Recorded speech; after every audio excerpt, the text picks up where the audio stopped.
téléphone pour moi là. Vous allez bien, bonjour à vous. Monsieur Kémy Seba, je suis le directeur de la vie étudiante de la faculté de droit du Cap-Haïtien. Enchanté.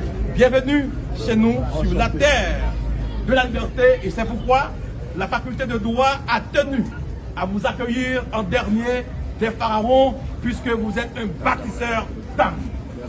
Avec la fleur et la musique. Merci infiniment. Monsieur Seba, Merci à la faculté de droit des sciences économiques du Cap-Haïtien. Merci infiniment.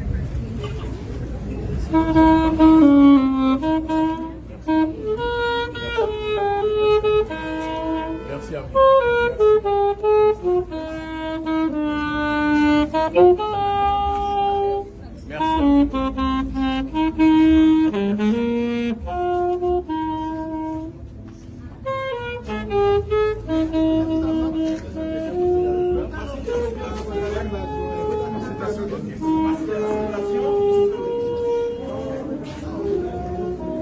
Et vous me suivez.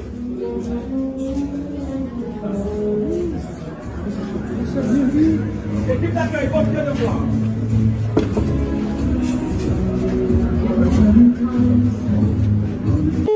De la coalition des universitaires du Nord et je vais honorer d'une pierre deux coups le docteur Kémy Seba et aussi notre doyen Justin Nelson. Alors, je vais faire la lecture. Honneur et mérite au docteur Kémy Seba, militant panafricaniste, défenseur de la souveraineté africaine et afro-descendant. Il inspire une jeunesse debout, porteuse d'espoir et de dignité.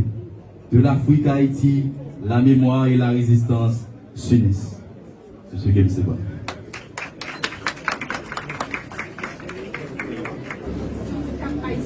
Ainsi que l'initiative universitaire du Nord, nous vous remettons cette plaque d'honneur.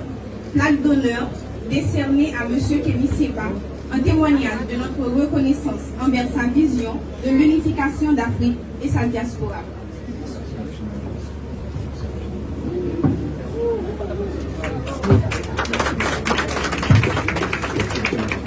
Merci infiniment, monsieur. J'ai bien fait de garder mes lunettes qui sont mi-vue, mi-soleil. Comme ça m'évite de pleurer devant vous. Merci infiniment. Merci infiniment. Ok, je vous demande de regarder votre... Aïe Bobo. N'entends pas la réponse. Aïe Bobo. Aïe Bobo. Aïe Bobo. C'est un honneur. Une émotion qui dépasse l'entendement. Une fierté enracinée dans mes veines. Que de me retrouver ici, face à ce que je considère comme le centre de gravité du panafricanisme, en l'occurrence la jeunesse d'Haïti. Applaudissez-vous s'il vous plaît.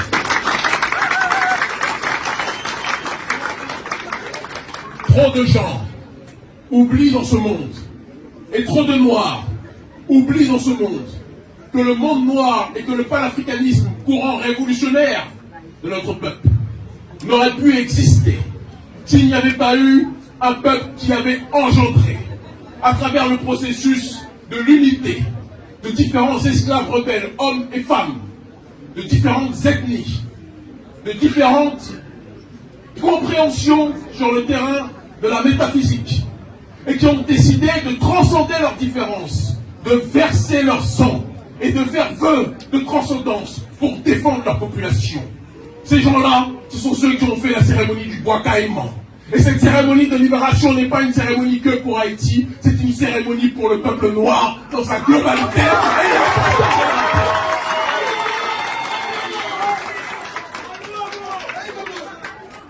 Trop de gens aujourd'hui se réjouissent parce que Haïti est en difficulté. Mais on ne peut pas comprendre une histoire si on ne rappelle pas l'introduction, si on n'analyse pas le développement et si on se contente uniquement de la conclusion.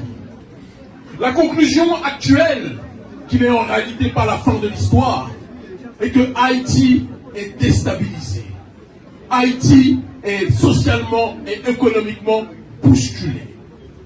Mais il est important que l'on comprenne comment on est arrivé à cette étape et comment on pourra, avec une démarche d'analyse prospective et de compréhension géopolitique et historique, s'en sortir.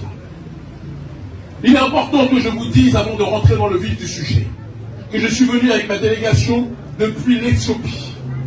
Nous avons fait le voyage le plus long de notre vie parce que nous avons dû contourner certains pays qui n'aiment pas ceux qui se battent pour la liberté du peuple noir.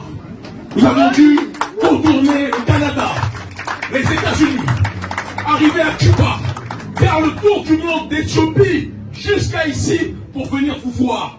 Nous avons payé nous-mêmes nos billets d'avion. Nous avons pris nous-mêmes dans nos économies parce que vous êtes pour nous l'avenir de notre peuple.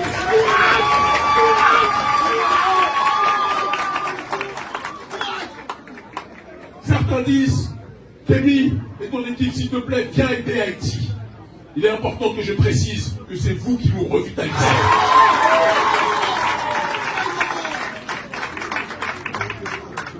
Le panafricanisme est la substance politique de notre conscience.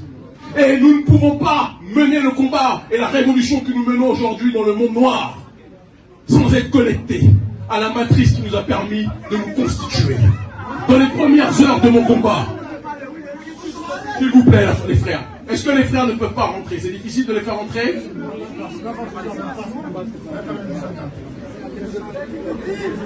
On est ensemble, d'accord? Je veux que vous sachiez qu'on est ensemble, d'accord? Pas de stress.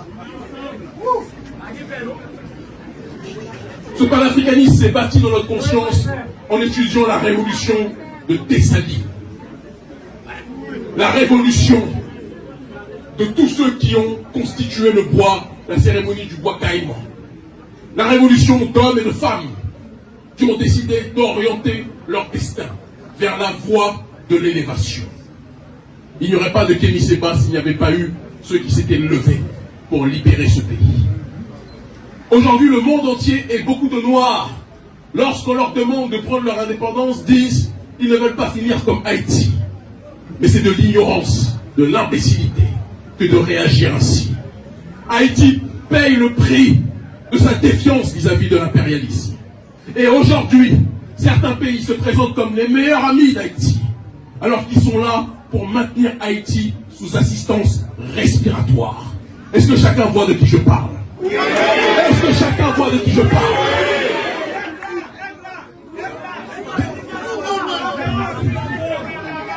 Des gens qui se présentent comme vos meilleurs amis, mais qui aiment vous donner des miettes, qui aiment vous maintenir sous l'eau, ne sont pas des amis, mais des assassins.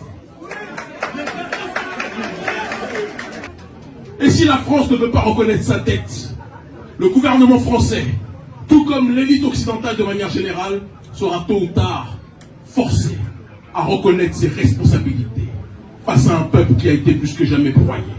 Et il est temps de rentrer, par conséquent, dans le vif du sujet.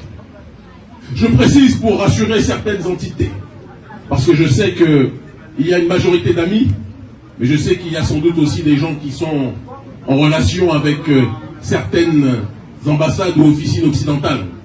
Je ne veux pas vous stresser. Soyez rassurés. Aïe Bobo. Ne soyez pas tendus. Vous pourrez continuer à voyager, même si vous m'avez reçu ici.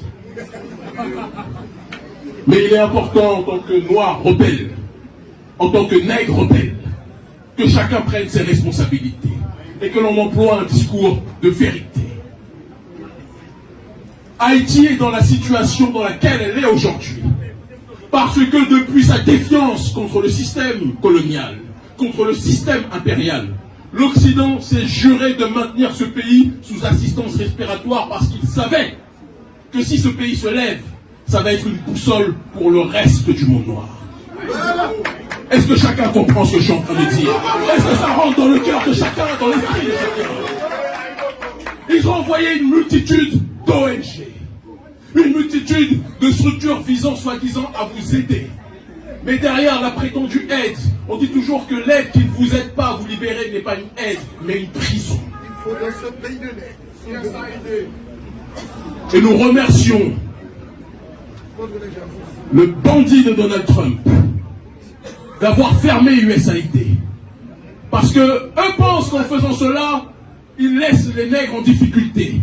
Mais on dit toujours que c'est lorsque les Noirs sont laissés livrés à eux-mêmes qu'ils prennent plus que jamais leur destin en main, leur responsabilité, et qu'ils vont se rapprocher du processus de libération. Je sais que certains sont fâchés, peut-être qu'ils avaient des contrats avec l'USAID. Objectivement, ce n'est pas mon cas. Donc je peux en parler avec simplicité. Haïti a été, après sa victoire et la bataille de Vertières, a été ciblé par l'élite occidentale qui s'est dit que si ces esclaves rebelles sont un symbole pour les autres peuples, partie du peuple noir, tout le monde noir risque de suivre le chemin et de mener une révolte noire globale. Et donc ils se sont dit qu'il fallait tout faire pour déstabiliser ce pays. Tout faire pour briser l'espérance au sein des rangs du peuple de ce pays. Et de siècle en siècle, d'année en année, on est arrivé à un pays qui au départ était le pays de la résistance, à un pays qui aujourd'hui est colonisé par les ONG occidentales. Des ONG qui vous disent, on vous finance si et seulement si vous suivez notre agenda.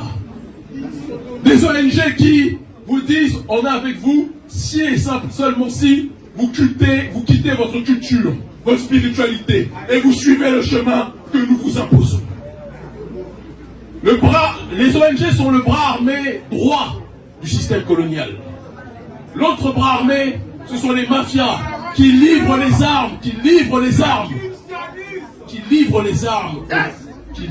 armes aux gangs.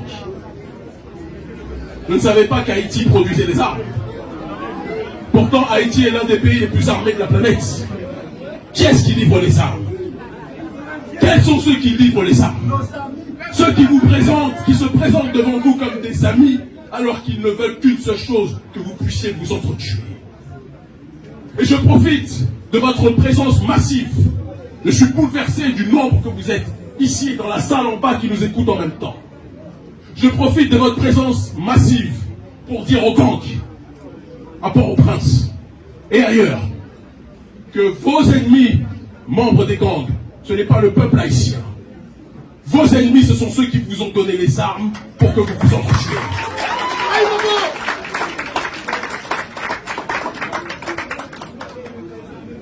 Vous savez que le terme révolution a pour racine étymologique le mot révolutio.